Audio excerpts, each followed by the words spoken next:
Hello and welcome to my channel In Search of Wonder. My name is Anne and today I have a video I am very excited to share with you, and that is the 6 Degrees of Jane Austen.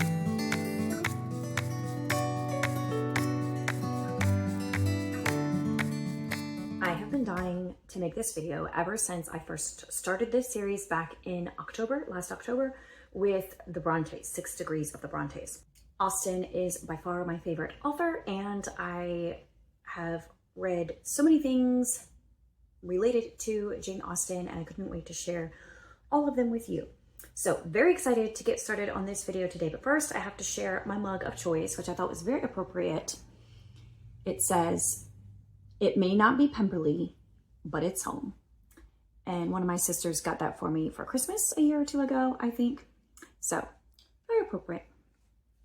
In this 6 Degrees series, my goal is to share with you in 6 different categories books that are by or about or related in some way to the author in question, today being Jane Austen, of course.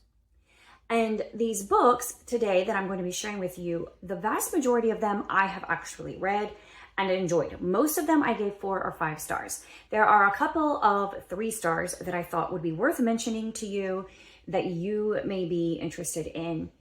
There are many more books in each of the categories, in most of the categories, I should say. Not all of them, but in some of the categories, there are books that I have read, but I'm just not going to mention them because they didn't quite get the 4 or 5 stars, and I don't think they would necessarily be of interest to everyone for one reason or another. So I'm gonna stick to books that I really can recommend. There will be a handful of books thrown in here that are on my radar that I'm either planning to read this month for Jane Austen July or in the near future because they interest me very much. And I think they would probably be worth other people reading, and or other people mention them to me that I enjoy their books that they read usually. So let's get started. Enough chatter from me. Category number 1 is books by Jane Austen. A few years ago, my husband bought me this box set at Books A Million, which I don't see around very often. So I don't, and it's actually kind of difficult to find in here, like publishing information or anything. So probably, I'm guessing, published by Books A Million. I don't really know.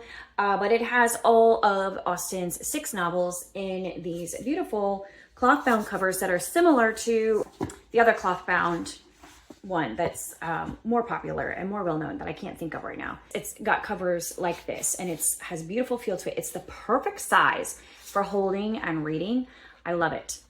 And then it's easily bendable and foldable. So I love it. That's the copy of Mansfield Park that I read earlier this year. So her main novels are, of course, Emma, Persuasion, Sense and Sensibility, Northanger Abbey, Pride and Prejudice, and Mansfield Park.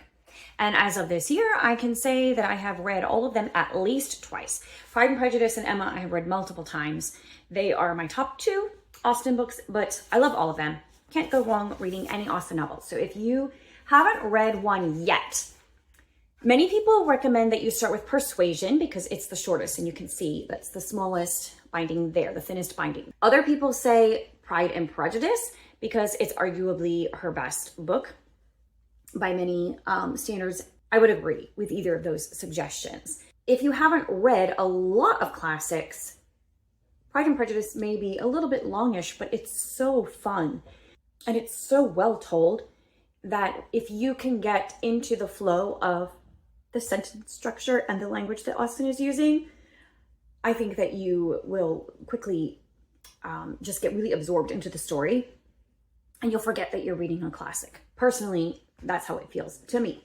I may not be the best person to ask because I'm a little bit biased, but anyways, I agree that Persuasion or Pride and Prejudice are great places to start. I personally really love Emma. I love everything about the story, but many people don't like Emma for one reason or another, and there are valid reasons. So that may not be the best place to start, but it is personally one of my favorites. But that is not all Austen wrote. Thankfully, we have some other things from Austen. This is a popular bind up, or I don't know about popular, but commonly available bind up of Austen's 2 unfinished novels and a novella. Lady Susan is the novella, and that is the book that the movie Love and Friendship is based on. And it's a very interesting sort of story, very unlike other Austen novels, but I haven't read it in a long time, so I'm kind of hoping to get to it in Jane Austen July. And then The Watsons and Sanditon are unfinished novels, and you can find various versions of these novels finished by one person or another. I recently read The Watsons finished by John Coates, and it was good. I mean, he did a great job capturing Austen's voice. I didn't think that he ended the story very well. I felt like there were some plot aspects to it that kind of fell through personally for me, but it wasn't a bad finish to it. I'm curious to read some other finishes of the book, as well as some other versions of Sanditon that have been finished. But you can read the fragments that Austen did write in this bind up here, and that is on my Jane Austen July stack. We also have Austen's Juvenilia, which is really just super fun to read. The main one is Love and Friendship, and I have this is a vintage bind up that was printed in the UK. I think I got it. I think I picked it up when I was in England many years ago. Yeah, this was reprinted in 1979. So in her Juvenilia are included Love and Friendship, and I think most of these are epistolary. Leslie Castle, The History of England, which is satirical, A Collection of Letters, and The Three Sisters. So I read this a very long time ago. I would love to reread it soon. It's great. Great fun, short read. And also, her sister Cassandra destroyed many of Austen's letters, but we have enough surviving ones to make this a ginormous book, which is edited by Deirdre LeFay. And this is the copy of Jane Austen's letters that I chose to read. After a little bit of research and checking with different people online, it seems like this is a really good compilation and good editing. There are very helpful resources in the back. In fact, most of the length of this book is the notes in the back, where Deirdre LeFay explains who all the people and the places that Austen is referencing are. And then like there's a whole dictionary of, not a dictionary, but whatever, of the people and the places mentioned and how they relate to Austen and how she knew them, etc. And there's also explanations of some of the things that she says in her letters.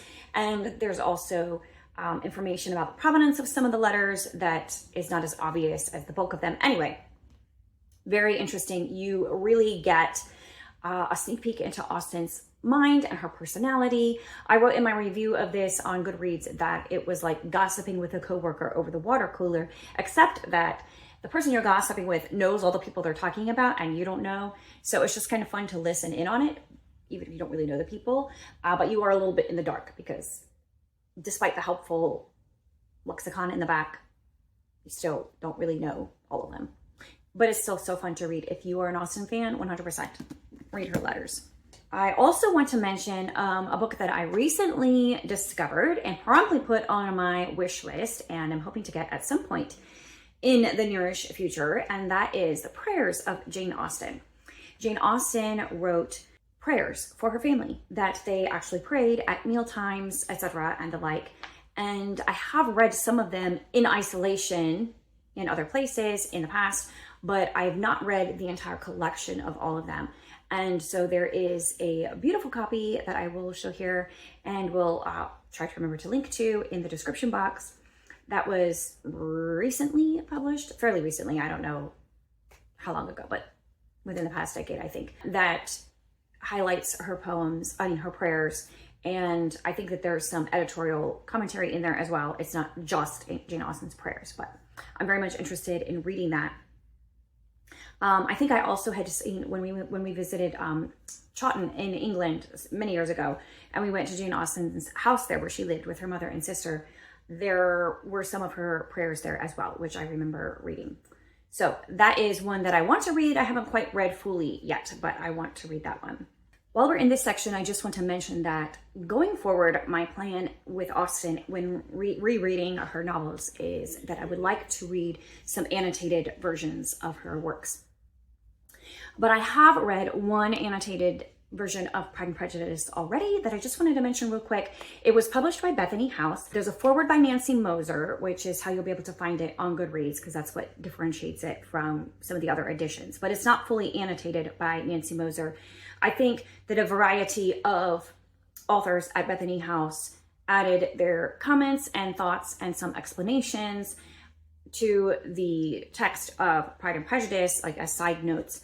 And so it was like a combined effort of annotation. And it is not a scholarly annotated version by any means. It's not attempting to be scholarly, but it is interesting, and it does add another level to the book. It even would be fun if it's your first time reading Pride and Prejudice. I don't think that the side commentary would interfere with your enjoyment of the book. In fact, I think it would add to it, especially if you are a Christian. So that was a fun annotated version that I read in one of my rereads of Pride and Prejudice. So I just wanted to mention that. I don't have any experience with any other annotated versions, so I'm in the process of actually researching that myself to see which ones I want to start with when I embark on my next set of Austen rereads. So moving on to section number 2, category number 2, books about Austen.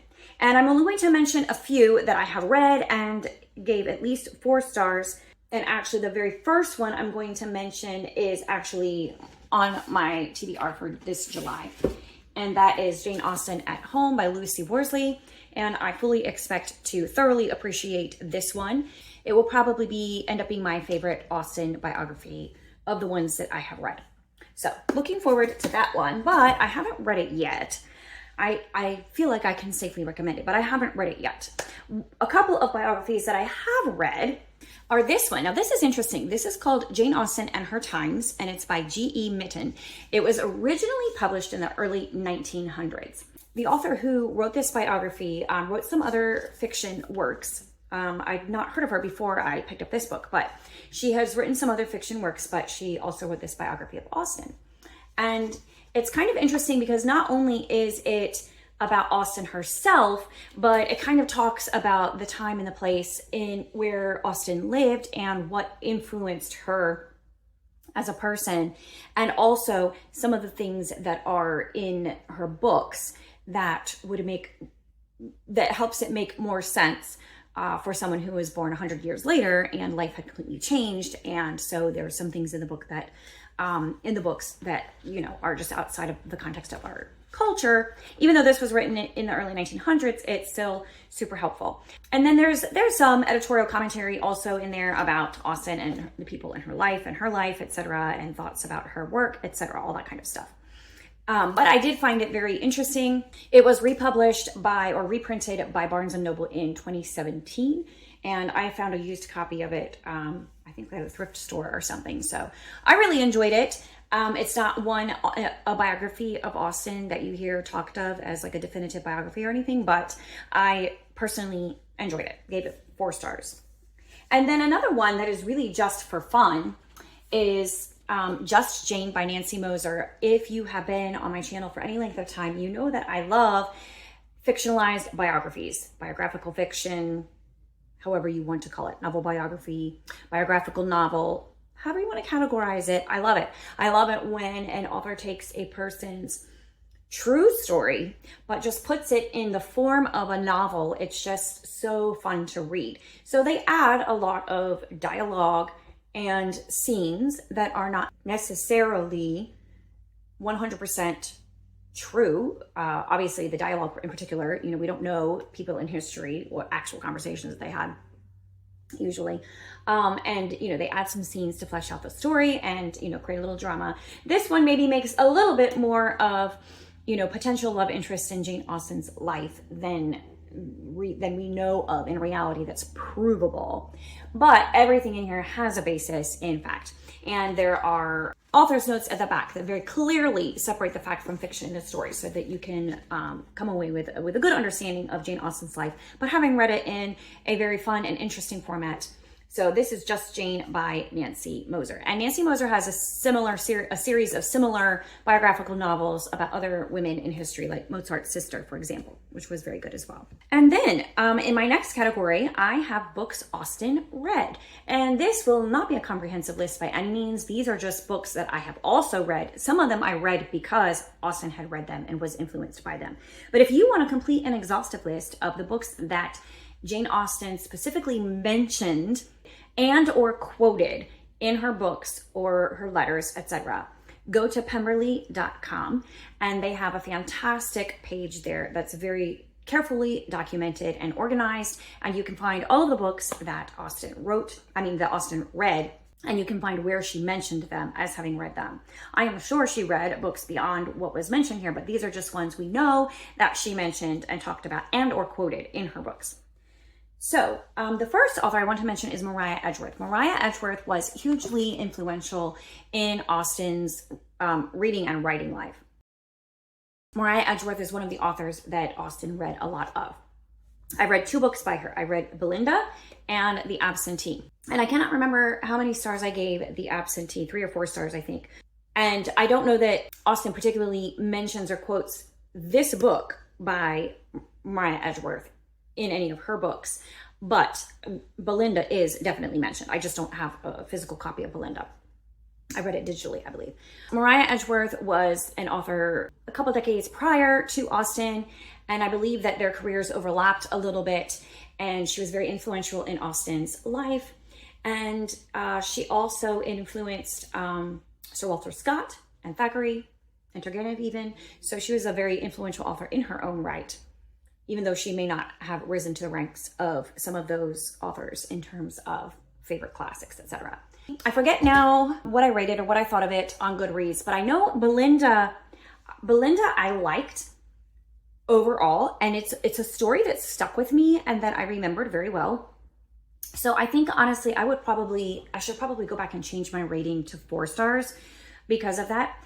I just gave it 3 stars because there is a situation in this book where basically a guy is essentially grooming what he hopes to be his future wife and trying to shape her into being the kind of person that he wants in a wife.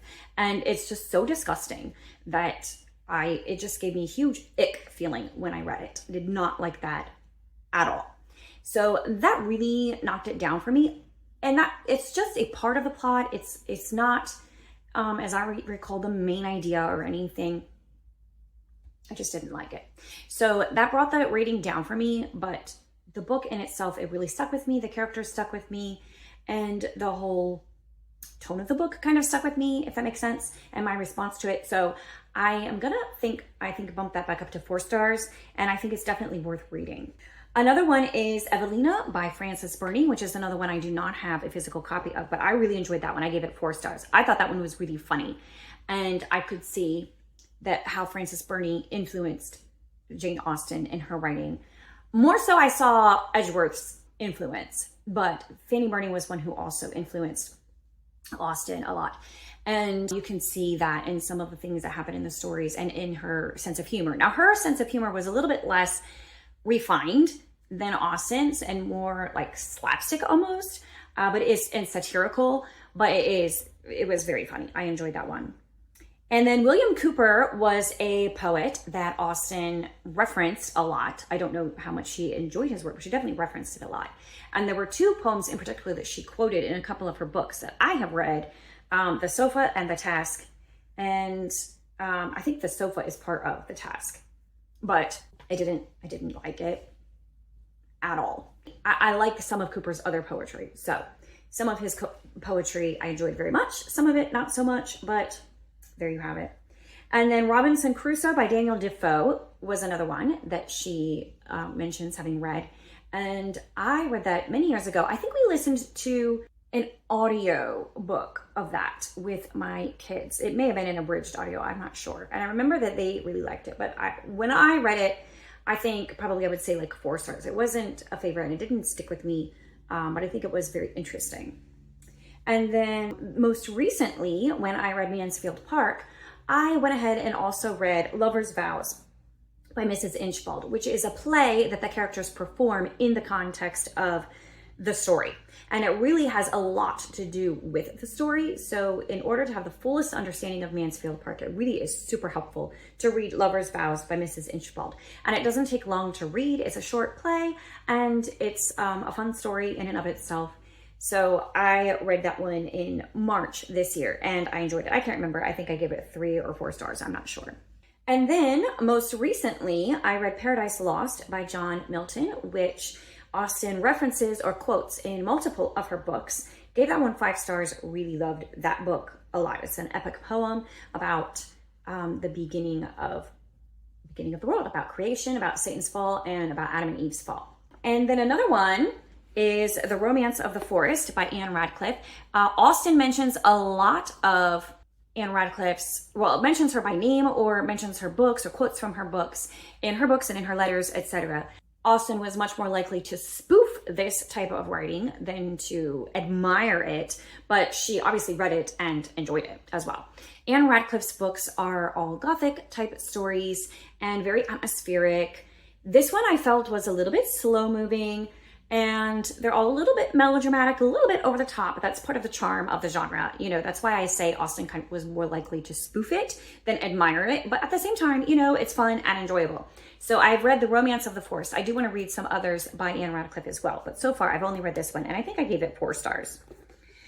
Other authors worth mentioning that Austen read and enjoyed are Sir Walter Scott.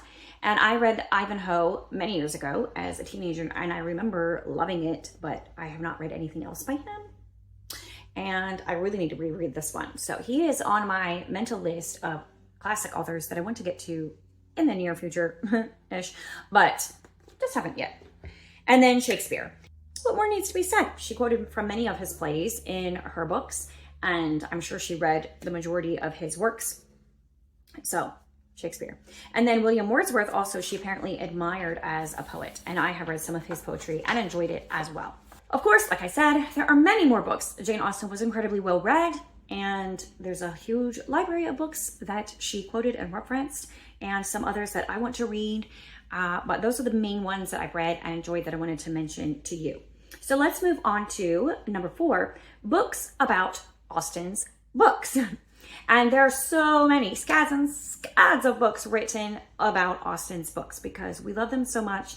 And the question is why? What is it about Austen's books that we love so much?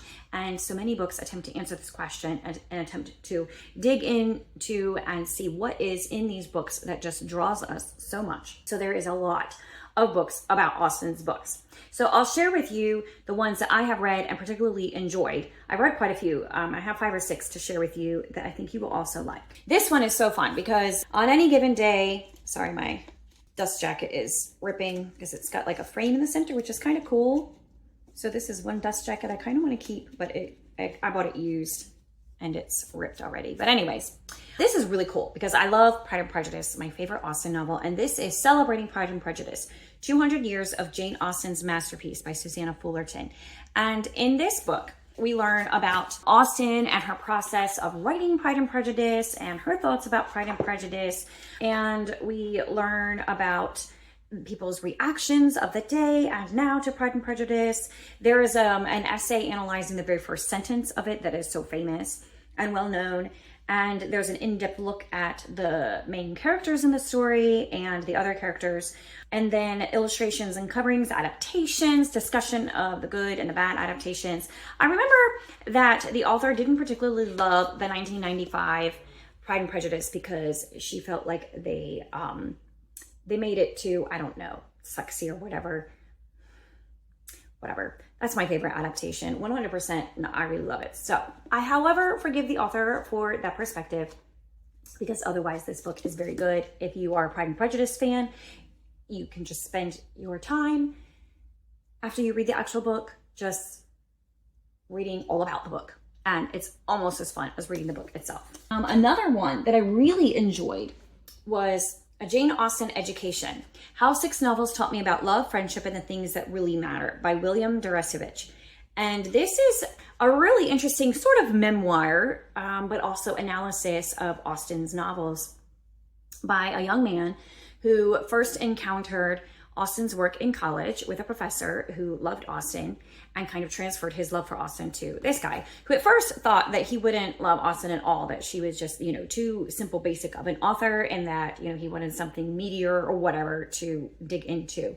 And he learns a lot, actually. And in this book, he goes from a know-it-all, arrogant, young college boy and then he grows into an adult who is responsible and humbled and tempered by life and through the process of getting married and starting his career, and how Jane Austen helps him along the way, and the things that he had learned from her novels that applied it to his life. And it was just really interesting, and it was fun to get a male perspective of the Austen books, because many women love Austen and so do many men, but it's not often that you hear men expounding on the wonderful things about Jane Austen and what they can learn from her. So I really enjoyed that. That earned a spot on my shelf.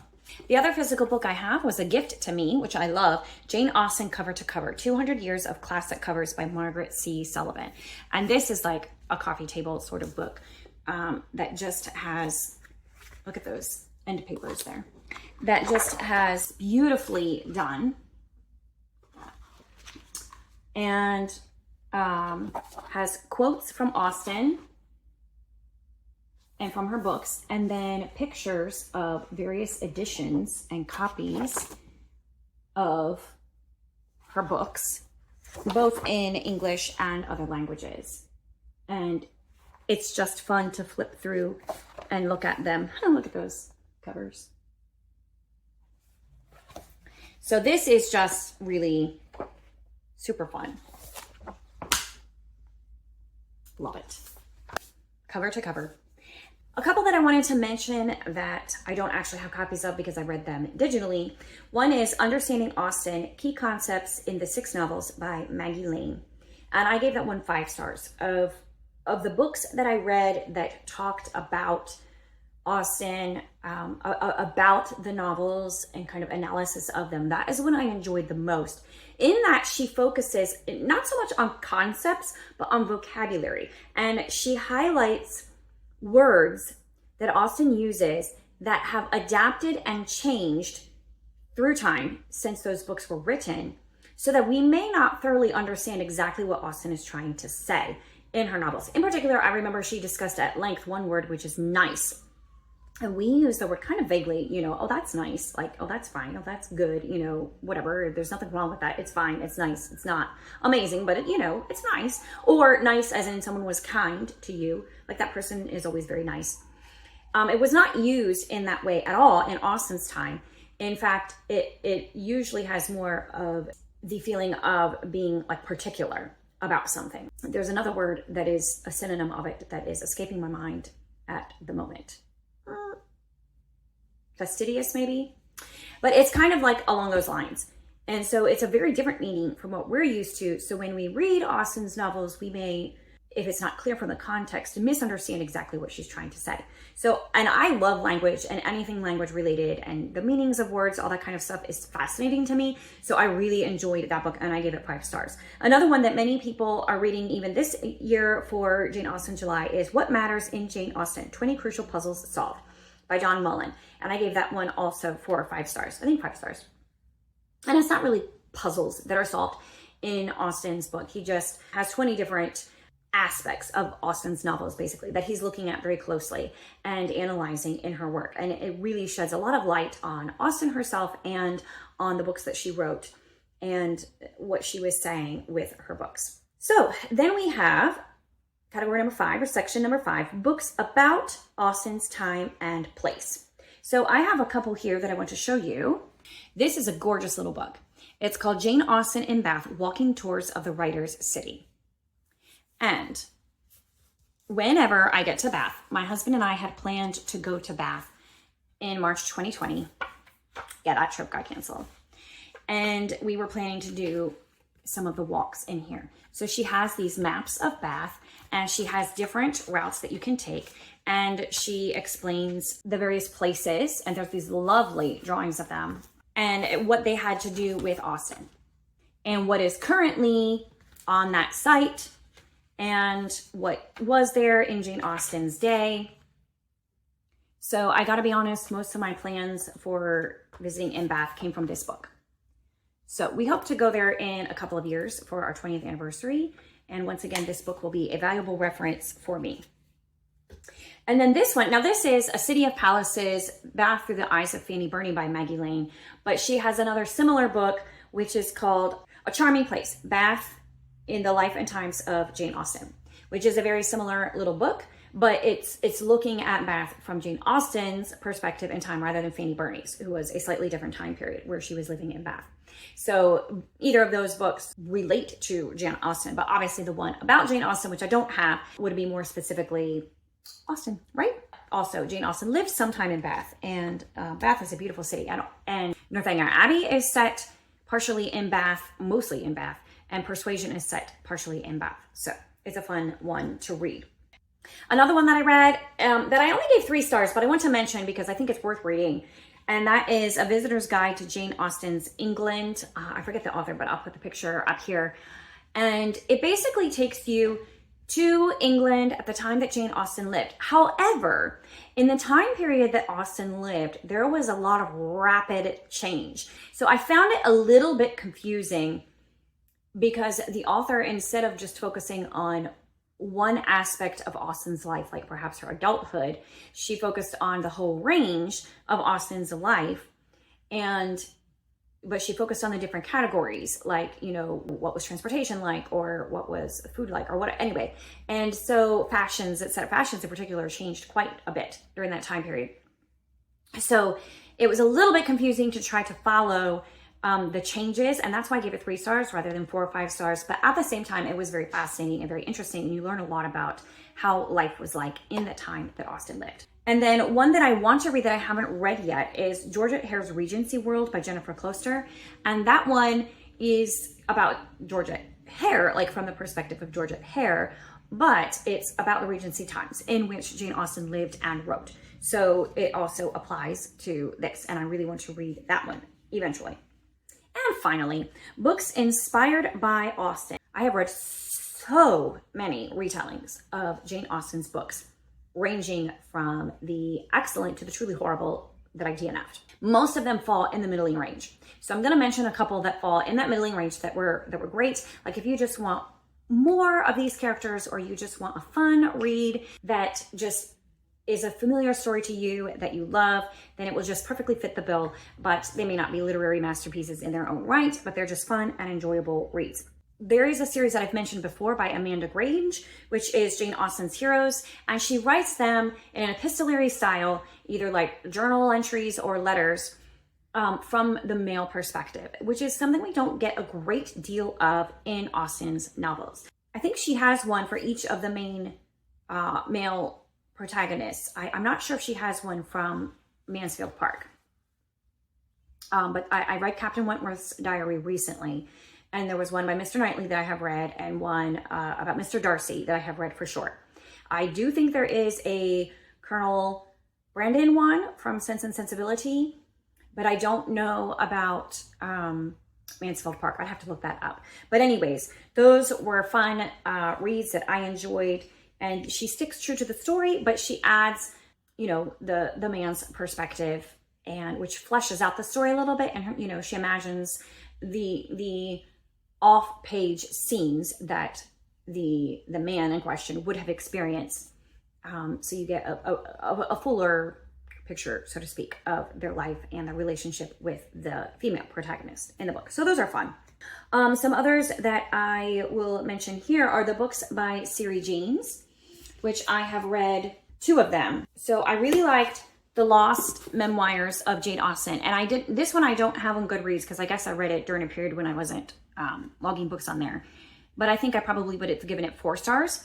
And it's about a girl who discovers a hidden memoir of Jane Austen. And it's not biographical or true necessarily in any way. It's just a fun retelling about Austen. And then The Missing Manuscript of Jane Austen, which I give 3 stars. I didn't enjoy it quite as much as The Lost Memoirs, but I did like it. That's a fun read. And my sister gave me Jane Austen's First Love, which I also want to read, and very much interested in reading that. Another one that I really love is one that was written, and I've mentioned this multiple times on my channel because I think more people should read it. And it was originally written in, when was this written? 1913. This was originally written in 1913.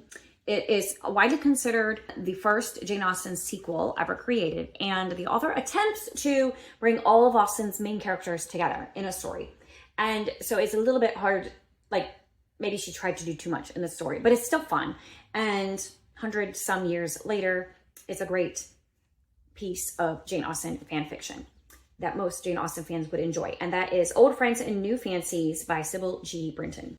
Another one, and I gave this one 3 stars. It's not my favorite Austen retelling, but it's worth mentioning. And that is Jane of Austen by Hilary Manton Lodge. And that one is based on a Sense and Sensibility story, but it's a modern contemporary setting in Austin, Texas. And it is fun. And it ended up being, you know, to a certain extent memorable. I still, to this day, remember the discussions in that book about tea, because the I believe the 2 sisters in that story, I think they end up opening a tea shop, and there's a lot of discussion of tea and making tea that I still remember to this day. And then one more I want to mention is Unequal Affections by Lara S. Ormiston, and I gave that one 4 stars. Really enjoyed it. On my second read, because I reread that one, I didn't love it quite as much as the first one. It wasn't 100% my favorite, but it was very good.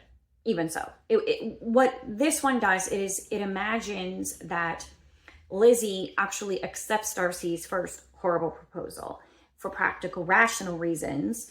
And then it goes on from there to imagine how they could have fallen in love from that point, or how Lizzie could have fallen in love. Darcy was already there, but how he could have won her through the course of the rest of their courtship up until the point where they get married. So that was a really interesting take on the story that I enjoyed. I like the ones that stick to the storyline, but I also don't mind if an author explores, well, what if this happened? Sometimes that works and sometimes it doesn't, but in that one, overall, I really enjoyed it. I also want to mention a series by Mary Jane Hathaway that is set in the South. So I think it's called Jane Austen Takes the South. My very favorite one in that series is Emma, Mr. Knightley, and Chili Slaw Dogs, I think it's what it's called. Each of the titles has a reference to the book that she's kind of building off of, but then it ends with a very Southern food. So I just really love the characters, and I loved how she did the friends to lovers trope in that one and developed that relationship. It was just a great retelling, a modern setting retelling of Emma, which is, as I said, one of my favorite Austen novels. And finally, this is in a very different vein. I read a Jane Austen devotional. I forget the author's name, but again, I will put a picture up there of it and link to it in the description box. But that one takes like a quote from Austen and then extracts a biblical principle from it and shares a Bible verse or whatever that is behind the quote or behind the situation or whatever, and it extracts a devotional thought from it. Some of them I felt were a bit of a stretch, but some of them were also very applicable and very true and very good. And overall, it was a fun devotional read. Doesn't have, the depth, obviously, of, actual Bible reading or Bible study, but as a fan of Austen and a Christian, it was a fun blend of those things, and I enjoyed it and give it 4 stars, I think. So those are the books that I have read. I do think that I'm going to make a video of some of the books that are on my radar that I want to read. I'm hoping to get to some of the books by Claudia Gray this month, but also there are some other books by other authors that are related to Austen, either fiction or nonfiction, that I have seen people talking about recently with Jane Austen July, and also that I have just, been adding to my TBR for the past, however many years, just haven't gotten to yet.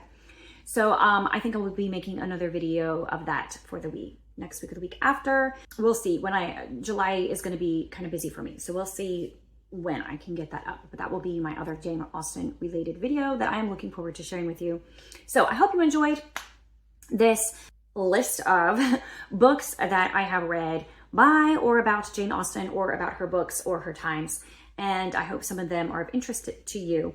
Let me know if there are any of these that you have read that you have thoughts about, or any of these that interest you that you would like to add to your TBR also, and let's keep chatting in the comments, and I will talk to you next time. Bye!